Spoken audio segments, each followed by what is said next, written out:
तो नमस्कार दोस्तों, आज की हमारी क्राइम स्टोरी में आप सभी का स्वागत है। आप देख रहे हैं वारदात क्राइम स्टोरी और मैं हैरी आप लोग का स्वागत करता हूं।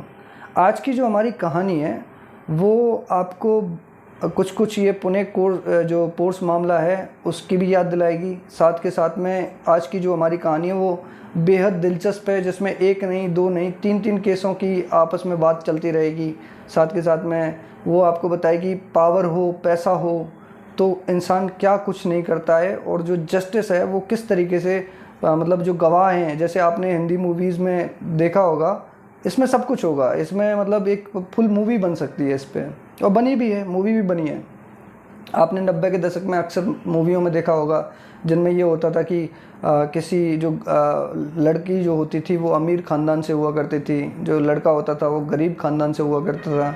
तो लड़की का बाप लड़के को बुलाता था और बोलता था कि ब्लैंक चेक देके बोलता था कि इसमें अमाउंट भरो और जाओ मेरी लड़की को छोड़ दो। इसमें वो वाली भी कहानी है। साथ के साथ इसमें ये भी है कि जब लड़का वो ब्लैंक चेक एक्सेप्ट करने से मना कर देता था तो उसको कैसे गुंडों से पिटवाया जाता था, फिर गुंडों से पिटवा के उसको अगवा करके मार भी दिया जाता था। जब मार दिया जाता था तो उसके बाद में कोर्ट में केस चलता था, दलीलें होती थीं, और फिर उसके बाद में जो गवाह होते थे वो अपने बयानों से कैसे मुकर जाया करते थे। ये सब एक हिंदी स्टोरी मतलब मूवी की कहानी हुआ करती थी 90 के दशक में। परंतु आज की हमारी जो कहानी है उसमें ये असल में हुआ है और ये सारी ही चीज़ें इस कहानी में घटित होंगी। तो चलिए कहानी शुरू करते हैं। कहानी शुरू होती है 70 के दशक में। 70 के दशक में नोएडा सेक्टर 28 के पास में एक गांव था, सरफाबाद। सरफाबाद में एक व्यक्ति रहा करते थे जिनका नाम था धर्मपाल यादव। और इन धर्मपाल यादव जो थे, इनका काम जो था वो दूध बेचकर अपने परिवार का लालन पालन किया करना था। अब ये क्या करते थे, क्योंकि नोएडा सेक्टर 18 के पास में रहा करते थे तो इसलिए ये क्या करते थे कि दूध बेचते थे। दिल्ली में जाकर साइकिल से जाते थे, साइकिल से जाकर दूध बेचते थे और बढ़िया चल रहा था इनका। तो कुछ समय बाद में होता क्या है कि ये जो धर्मपाल यादव हैं वो बाबू किशन लाल से जाकर मिलते हैं। अब बाबू किशन लाल जो थे उनका जो काम था वो शराब माफिया थे, मतलब शराब की तस्करी किया करते थे, शराब बेचा करते थे, जैसे कि देसी शराब बेचना, ये सब इनके धंधे हुआ करते थे। तो जब ये बाबू किशन लाल से मिले, यानी धर्मपाल यादव जब बाबू किशन लाल से मिले तो मिलने के बाद में इन्होंने फैसला किया कि ये दूध बेचने के काम में जो है, क्योंकि पानी मिलाने से उतना पैसा बन नहीं रहा है, तो एक काम किया जाए, क्यों ना शराब के धंधे में उतरा जाए। तो बाबू किशन लाल से कुछ गुड़ मंत्र लेकर इन्होंने क्या किया, ये शराब की जो तस्करी है उसकी शुरुआत करी। अब चूँकि इसमें पैसा ही पैसा और फिर आया अंधा पैसा, तो इनका जो धंधा था वो खूब जमकर चला। अब पैसा आने लगा तो एक विधायक थे जो कि दादरी से थे, दादरी के एक विधायक थे महेंद्र सिंह भाटी।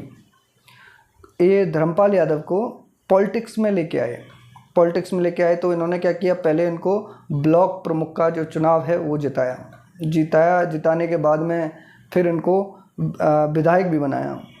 अब क्या था कि उसी दौर में मुलायम सिंह यादव जो थे वो पार्टी गठित कर रहे थे, पार्टी बना रहे थे। तो जब पार्टी मुलायम सिंह बना रहे थे तो मुलायम सिंह को पार्टी बनाने के लिए चाहिए था पैसा, यानी धनवान लोग, धनी व्यक्ति। और जो ये धर्मपाल यादव हैं वो अब तक शराब की तस्करी करके काफ़ी धनी व्यक्ति हो चुके थे।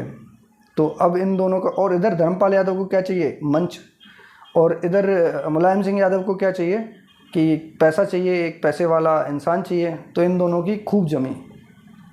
अब वो वाली बात है ना कि आपने कभी रॉयल स्टैग का ऐड देखा होगा कि खूब जमेगा रंग जब मिल बैठेंगे दो यार संग या तीन यार संग, कुछ ऐसा ही है।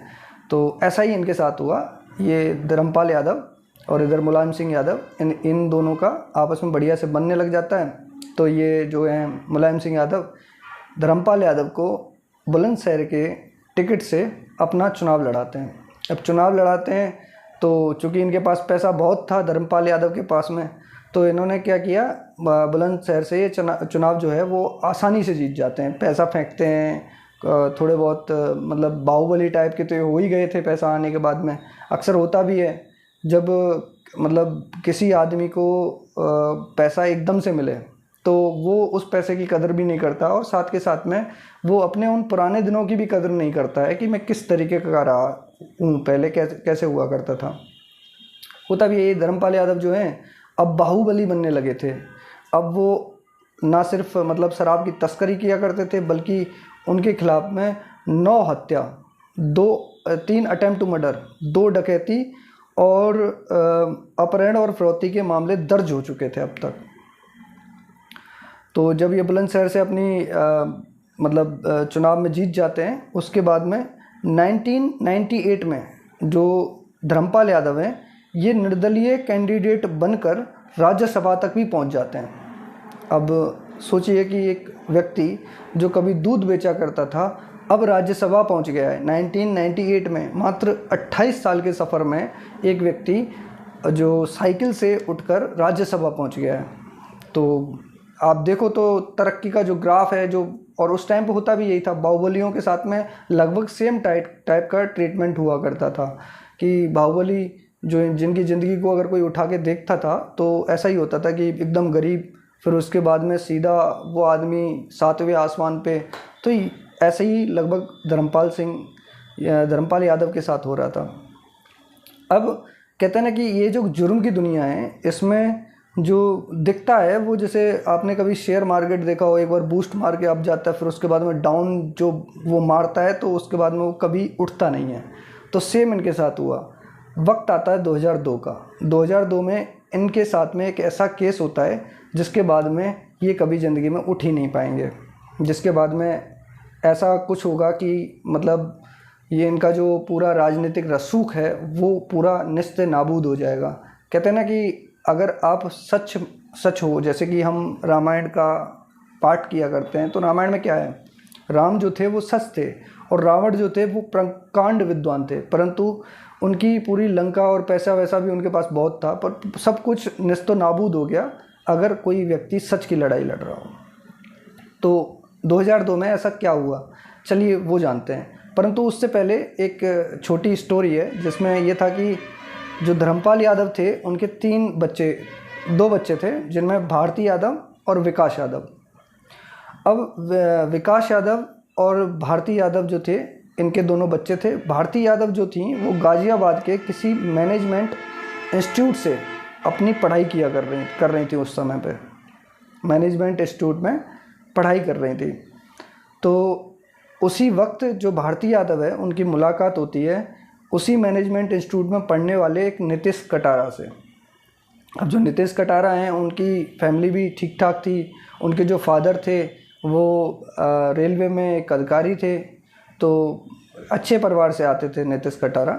अब चूँकि इन दोनों की मुलाकात होती है, धीरे धीरे इन दोनों में प्यार होने लग जाता है। अब समय आता है और साथ के साथ जब ये प्यार परवान चढ़ रहा था तो इनके बीच में लेटर्स, चिट्ठियाँ, इनसे मतलब आपस में बातचीत होती, और इनके लेटर्स और चिट्ठियाँ कभी कभी घर वालों को भी मिलते हैं। अब जब मिलते तो विकास यादव जो थे वो नीतीश कटारा को धमका के आ जाते कि मेरी बहन से दूर रहो वगैरह वगैरह, जो पुरानी पिक्चरों में होता है। देखना ये पूरी कहानी लगभग पुरानी पिक्चर के हिसाब से चलेगी। अब उसके बाद में होता क्या है कि दिन आता है 17 फरवरी 2002। 17 फरवरी 2002 में गाज़ियाबाद के पास में ही एक शादी समारोह था, और जो शादी समारोह था उसमें नीतीश यानी डीपी यादव का पूरा परिवार आया था, जिसमें आपका भारती भी आई थी और ये विकास यादव भी आए थे, और विकास यादव के साथ में इनके चचेरे भाई और कुछ लोग भी आए थे। तो ये टाटा सफारी से वहाँ उस बारात में पहुँचते हैं विकास यादव, शादी समारोह में पहुँचते हैं। और उसी शादी समारोह में शरीक होने आए थे नीतीश कटारा। नीतीश कटारा उसी शादी समारोह में शरीक होने के लिए आए थे। अब नीतीश कटारा की किसी बात को लेकर ये जो विकास यादव हैं इनसे बहस हो जाती है। अब जैसे ही विकास यादव की और इनकी बहस चल रही है, उसके कुछ देर बाद में क्या किया कि विकास यादव और उनके चचेरे भाई विशाल यादव और एक पहलवान, ये तीनों इनको सफारी में बिठाते हैं और वहाँ से शादी समारोह से लेकर चले जाते हैं। अब जब बहुत देर बाद तक जो नीतीश कटारा हैं वो वापस नहीं आते तो उनके दोस्तों को थोड़ी चिंता होती है। तो उनके दोस्त जो हैं उनकी माँ नीलम कटारा को फ़ोन कर देते हैं, फ़ोन करके बताते हैं कि भाई ऐसे ऐसे मतलब जो विकास यादव है वो नीतीश कटारा को लेके गया है और अभी तक जो नीतीश कटारा है वो वापस नहीं आया।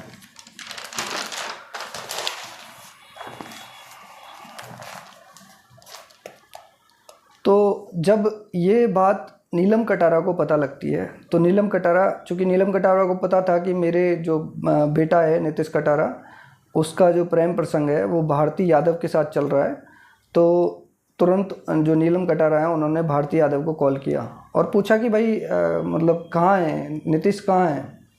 तो भारती ने बताया कि नीतीश को मेरे जो भाई हैं वो पंजाब लेकर गए हैं और आप थोड़ा भी समय मतलब व्यर्थ ना कीजिए और जाकर सीधे पुलिस में जाकर इस बात को बताइए। तो होता भी यही है, नीलम तुरंत पुलिस के पास जाती हैं, पुलिस में जाके बताती हैं कि भाई मेरे बच्चे को अगवा कर लिया है। परंतु डीपी यादव उस समय के बाहुबली और उस टाइम के सबसे धनी नेताओं में गिने जाते थे, तो पुलिस भी इस केस में कदम रखने से मतलब आगे कोई काम ही नहीं करती है। तो जो नीलम का जो केस था वो वहीं पड़ा रहता है। अगली सुबह जो शादी समारोह था उससे लगभग 80 किलोमीटर दूर एक जगह है खुर्जा, बुलंदशहर में पड़ती है, तो उसमें एक व्यक्ति का शव मिलता है और जो लाश थी उसको देखने से लग रहा था कि इसकी जो मौत है वो मतलब सर पे किसी गहरी चोट से हुई है। साथ के साथ इस जो लाश है उसको जलाने की भी कोशिश की गई है। ये मतलब लाश को देखने से ही लग रहा था। अब जब ये होता है और साथ में नीलम कटारा ने केस दर्ज करा ही रखा है ना, तो बाद में ये होता है कि कहीं ये जो बॉडी है वो नीतीश कटारा की तो नहीं है। तो बाद में नीलम कटारा को बुलाया जाता है शिनाख्त के लिए। नीलम कटारा पहचान के बता देती हैं कि हाँ ये नीतीश कटारा ही हैं। तो शिनाख्त के बाद में कंफर्म हो जाता है कि ये जो बॉडी है वो नीतीश कटारा की है। तो जब कंफर्म हो जाता है तो पुलिस को इन दोनों के खिलाफ़, यानी विकास और विशाल, चूँकि इन दोनों को शादी में शरीक हुए कई लोगों ने इनको देखा था बिठा कर ले जाते हुए कार में ज़बरदस्ती। इस बता रहा था मैं, सेम आप देखना पूरी मूवी के स्टाइल में चलेगी कहानी। और मैं जब इस कहानी को मतलब एक्सप्लोर कर रहा था तब मैं भी एकदम सोच रहा था कि ये पूरी स्क्रिप्ट एक सच्ची घटना से ज़्यादा एक मूवी की घटना लगती है, मतलब मूवी की कहानी लगती है। तो सारे मतलब एक शादी समारोह चल रहा है, उसमें किसी को गुंडे जैसे अगवा करके ले जाते हैं, ऐसे नीतीश कटारा को विकास और विशाल दोनों अगवा करके लेके आए थे और लोगों ने देखा था। तो जब इनका वारंट मतलब पुलिस को इशू करना पड़ता है तो उसके बाद में अब इनकी गिरफ्तारी का कार्यक्रम स्टार्ट हो जाता है। तो 23 फरवरी 2002 को इन दोनों को, यानी विकास और विशाल को, दोनों को एक ग्वालियर का एक स्टेशन है उससे इन दोनों को गिरफ़्तार किया जाता है। अच्छा, विकास और विशाल दोनों गिरफ़्तार हो गए तो सबको लग रहा था कि यार ये ओपन एंड शट केस है, इसमें कुछ ज़्यादा कुछ होना नहीं है। इतने लोगों ने उसको उठाते हुए देखा है और बाद में अगले ही दिन उसकी बॉडी मिली है। अच्छा, जब इनको उठाया था तो एमपी पुलिस के एक पुलिस ऑफिसर ने इनसे पूछा तो इन दोनों ने तुरंत इकबालिया बयान दे दिया पुलिस के सामने, एमपी पुलिस के एक इंस्पेक्टर के सामने। वो बात अलग है कि यही एमपी पुलिस का इंस्पेक्टर बाद में कोर्ट में जाके मुकर जाए कि मेरे सामने ऐसा कोई बयान नहीं हुआ, और जो कांस्टेबल इस बयान के सामने मौजूद था उसको पुलिस कभी पेश ही नहीं करेगी। इसके बाद में जब एमपी पुलिस ने इनको हैंडओवर किया यूपी पुलिस के पास में, तो यूपी पुलिस के पास में आकर इन्होंने एक और इकबालिया बयान दिया। परंतु जो इकबालिया बयान है उसको एक टीवी चैनल ने अपने मतलब शो पे अपने चैनल पर शो किया था, जिसकी वजह से कोर्ट ने बोला कि ये जो इकबालिया बयान है वो मजिस्ट्रेट के सामने नहीं हुआ है, इसलिए ये बयान माना नहीं जा सकता, कोर्ट उसको नहीं मानता है। तो मतलब दो बयान हुए, दोनों के दोनों बयान कोर्ट ने नहीं माने। और साथ के साथ जिन लोगों ने इनको उठाते हुए देखा था वो 4 गवाह ऐसे भी थे, बाकी गवाह तो बहुत थे, देखने वाले बहुत थे, परंतु 4 गवाह ऐसे थे जिन्होंने उस वक्त ये माना था कि वहाँ भाई इनको उठाया है। अच्छा, एमपी पुलिस ने जब इनको गिरफ़्तार किया था, तब गिरफ़्तार होने के बाद में जब इन्होंने इकबालिया बयान किया तो इनके ही मतलब निशानदेही पर इनके पास से एक हथौड़ा और जो नीतीश कटारा है उसकी घड़ी भी बरामद होती है। अब आप देखिएगा ये केस कैसे कैसे टर्न करेगा, मतलब एकदम 360 टर्न होता है ये। तो अब क्या होता है कि 4 इन गवाह जो होते हैं वो मतलब पुलिस के बयानों में दर्ज थे कि भाई यहाँ 4 गवाह हैं जिन्होंने मतलब इनको उठाते हुए देखा है। तो अब केस की जैसे ही शुरुआत होती है तो शुरू में ही मतलब जैसे केस शुरू होता है यानी दिल्ली फास्ट ट्रैक कोर्ट में ही जो 4 गवाह होते हैं उनमें से 3 गवाह तुरंत मतलब बदल जाते हैं, अपनी गवाही से मुकर जाते हैं, बोलते हैं कि हमने मतलब जो देखा था शायद हमें याद नहीं, वो जो पिक्चरों में होता है। परंतु एक गवाह थे जो अभी भी अपनी जो बयान है उस पर अड़े हुए थे। और वो गवाह कौन थे? वो गवाह थे रोहित गौड़। और ये रोहित गौड़ वही थे जिनके शिवानी जिनकी ये शादी थी जिसमें शरीक होने के लिए ये पूरा डीपी यादव परिवार गया था, साथ में नीतीश कटारा भी गया था। तो ये शिवानी की शादी थी और शिवानी की मतलब शिवानी के जो भाई थे वो थे रोहित गौड़। ये अपनी जो बयान पे अड़े रहे। और इधर जो इनकी माँ हैं यानी नीतीश कटारा की माँ नीलम कटारा, ये भी जैसे मतलब बयान पे बताया, ये जो गवाह पे गवाह पलटे जा रहे हैं। इधर जो नीलम वो हैं कटारा, वो अपना जो एक दृढ़ संकल्प है कि मेरे बेटे को मैं न्याय दिला के रहूँगी, एक माँ का संकल्प, उससे वो कभी मतलब डगमगाती नहीं है। तो अभी इधर रोहित गौड़ जो थे वो अपने बयानों पर बने हुए हैं। परंतु बाद में ये होता है कि रोहित गौड़ जो हैं वो 2006 में अपना बयान ना सिर्फ वापस ले लेते हैं बल्कि ये तक कह देते हैं कि जो ये दोनों थे यानी कि भारती और नीतीश कटारा, ये दोनों के दोनों प्रेम प्रसंग में नहीं थे, मतलब कि ये सिर्फ दोस्त थे। अब इससे क्या हुआ? इससे ये हुआ कि जो पहला मोटिव था मारने का एक्चुअली में था कि इन दोनों का ऑनर किलिंग थी, मतलब जो नीतीश कटारा है उसकी ऑनर किलिंग हुई है इज्जत के चक्कर में। अब जब इनका प्रेम प्रसंग ही नहीं सिद्ध किया, मतलब गवाही खुद बोल रहा है कि भाई इन दोनों के बीच कोई प्रेम प्रसंग नहीं था, सिर्फ दोस्त थे, तो जो मोटिव ही मतलब सिरे से खारिज हो जाता है। तो जो रोहित गौड़ ने जो पलटी मारी, ये नीलम कटारा के लिए बहुत मतलब दर्दनाक साबित हुई और साथ के साथ में बहुत तोड़ देने वाली साबित हुई। परंतु नीलम कटारा एक माँ थी और वो कभी डगमगाने वाली बिल्कुल नहीं थी। अब उसके बाद में क्या होता है कि नीतीश का जो हॉस्टल था वो गाज़ियाबाद में स्थित था, क्योंकि गाज़ियाबाद के इंस्टीट्यूट में भारती और नीतीश मिले थे। तो नीतीश के हॉस्टल के लोगों ने भी इन दोनों को, मतलब जब ये प्रेम प्रसंग चल रहा था तब इन दोनों को मिलते जुलते बहुत लोगों ने देखा था, परंतु किसी की भी हिम्मत नहीं थी कि वो जाकर कोर्ट में गवाही दे दे। क्यों? क्योंकि ये विकास यादव वही विकास यादव हैं जिनका आपको याद हो तो हु किल्ड जैस का एक मूवी बनी थी 2012 में, आई थिंक, अगर मैं गलत नहीं हूँ तो।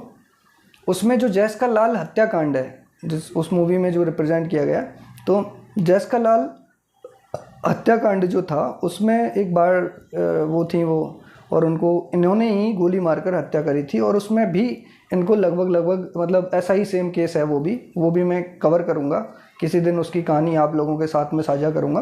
तो जैस का लाल हत्याकांड का मुख्य आरोपी था विकास यादव, और लोगों को पता था कि उस केस में इसका कुछ नहीं हो पा रहा है, तो अगर हम कहीं गवाही दें सबको चिंता रहती है अपने घर की, तो इसलिए कोई भी आगे नहीं आ रहा था। जो हॉस्टल में आसपास के लोगों ने इनको देखा था प्रेम प्रसंग में रहते हुए, तब इनको मतलब वो आदमी कोई भी गवाही के लिए आगे नहीं आ रहे थे। फिर क्या होता है, धीरे धीरे समय गुजरता है और साथ में इसी 2006 में जब ये रोहित गौड़ ने अपने बयान में पलटी मारी थी, तभी 2006 में एक और केस मामला होगा ऊपर, उस पर सीधे तौर पे नहीं आते हैं। पहले आपको बताते हैं जैसे ये केस शुरू हुआ था, मतलब 2002 में जब ये घटना घटी और साथ में इनको गिरफ्तार किया गया, उसके बाद में जो भारती यादव जो थी उनको तुरंत के तुरंत, मतलब केस शुरू होने के कुछ ही दिनों के अंदर उनको लंदन भेज दिया गया। लंदन किस लिए? कि ये पढ़ाई करेंगी। जबकि जब नीतीश कटारा की हत्या हुई थी उससे पहले नीतीश कटारा जॉब कर रहे थे और दोनों मैनेजमेंट इंस्टीट्यूट में काम करते थे, पढ़े हुए थे। तो नीतीश कटारा को आसानी से जॉब मिल गई और भारती यादव को मना किया गया था स्पेशली कि आप जॉब नहीं करेंगी, आप शादी करेंगी, और ये वो उनके लिए बोला गया था। परंतु अब उन्हें उच्च पढ़ाई के लिए लंदन भेज दिया गया जैसे ये केस की शुरुआत होती है। अब इधर कोर्ट इनको नोटिस पे नोटिस भेज रहा है कि आइए आके, अब चूँकि पूरा केस जो है वो भारती यादव के बयान पे ही टिका हुआ है, गवाही पे टिका हुआ है, तो कोर्ट इधर बार बार उनको समन कर रहा है, पर भारती यादव लंदन से वापस ही नहीं आ रही हैं। तो होता क्या है कि बाद में कोर्ट को मजबूरन इनका जो पासपोर्ट है उसको रद्द करना पड़ता है। अब जैसे ही इनका पासपोर्ट रद्द होता है तो जो अगर मान लो कि पासपोर्ट उनका रद्द हो गया और वो लंदन में उसके बावजूद रहती, क्योंकि भारत जो कोर्ट है उसने आदेश दे दिए थे कि इनका पासपोर्ट रद्द किया जाए, रद्द हुआ नहीं था। अब क्या है कि जैसे ही ये चीज़ भारती यादव को पता लगी तो भारती यादव को समझ में आ गया था कि अगर मतलब कोर्ट ने बोला है कि पासपोर्ट को रद्द करो और पासपोर्ट मेरा रद्द हुआ, उसके बाद में मुझे लंदन की पुलिस अरेस्ट करेगी और मुझे भारत डिपोर्ट कर देगी, तो इससे बेहतर है कि मैं ही चली जाऊं। तो 2006 में मई के महीने में जो भारती यादव है वो भारत वापस आ जाती हैं। जब भारत वापस आती हैं तो इनकी गवाही होती है कोर्ट में। जब कोर्ट में इनकी गवाही होती है तो ये जाके कोर्ट को बताती हैं कि भाई ऐसा है कि मेरा जो ऐसा प्रेम प्रसंग वगैरह ऐसा कुछ सीन नहीं था, ऐसा कुछ भी नहीं था हम दोनों के बीच में, हम सिर्फ एक दोस्त थे। तो जब ये सब बातें कोर्ट को बताई जाती हैं तो कोर्ट मानने से इनकार कर देता है। कोर्ट बोलता है कि कोर्ट के सामने अब चूँकि जो एक तरफ माँ है जो लड़ रही है अपने बच्चे की मतलब हत्यारों से, तो उसी माँ ने जो इन्होंने लेटर लिखे थे, भारती यादव ने कार्ड्स भेजे थे, वो सब सजो के रख रखे थे। अब उसी माँ ने उन कार्ड्स और लेटर्स को कोर्ट के सामने पेश किया हुआ था। तो जो कार्ड्स थे और लेटर्स थे वो कुछ और ही बयान कर रहे थे कि भाई हम ये बोल रहे हैं कि दोस्त थे, और कार्ड्स और लेटर्स बता रहे थे कि नहीं, रिश्ता बहुत करीब था। अब ये सब होता है तो बाद में दिल्ली फास्ट ट्रैक कोर्ट ने 2008 में अपना डिसीजन सुनाया, जिस डिसीजन में विकास और विशाल दोनों को 30 साल की सज़ा हुई, साथ के साथ इन पे 1.5 लाख रुपए का जुर्माना लगाया गया। और जो इनके सहयोगी थे यानी टाटा सफारी में एक और शख्स थे सुखविंदर पहलवान, इनको जो सज़ा हुई थी वो 20 साल की सज़ा हुई। इसके बाद में ये जो कोर्ट है, ये जो केस है वो 2014 में ये पहुंच जाता है दिल्ली हाई कोर्ट में। दिल्ली हाई कोर्ट जो है जब 14 में अपना डिसीजन सुनाता है तो अब जो ये दिल्ली फास्ट ट्रैक कोर्ट ने जो डिसीजन दिया था इसको ही बरकरार रखता है, इसमें कोई चेंज नहीं करता है। कुछ समय बाद में ये जो केस है वो पहुंच जाता है सुप्रीम कोर्ट। सुप्रीम कोर्ट जो है, अब सुप्रीम कोर्ट में नीलम कटारा की जो मांग थी वो ये थी कि जो विकास यादव और विशाल यादव जो हैं ये मतलब हत्यारे नहीं बल्कि इन्होंने मतलब लॉ एंड ऑर्डर के साथ में मजाक किया है, खिलवाड़ किया है, क्योंकि ये दोनों उस वाले केस में जयस्का लाल हत्याकांड में भी इन्वॉल्व थे।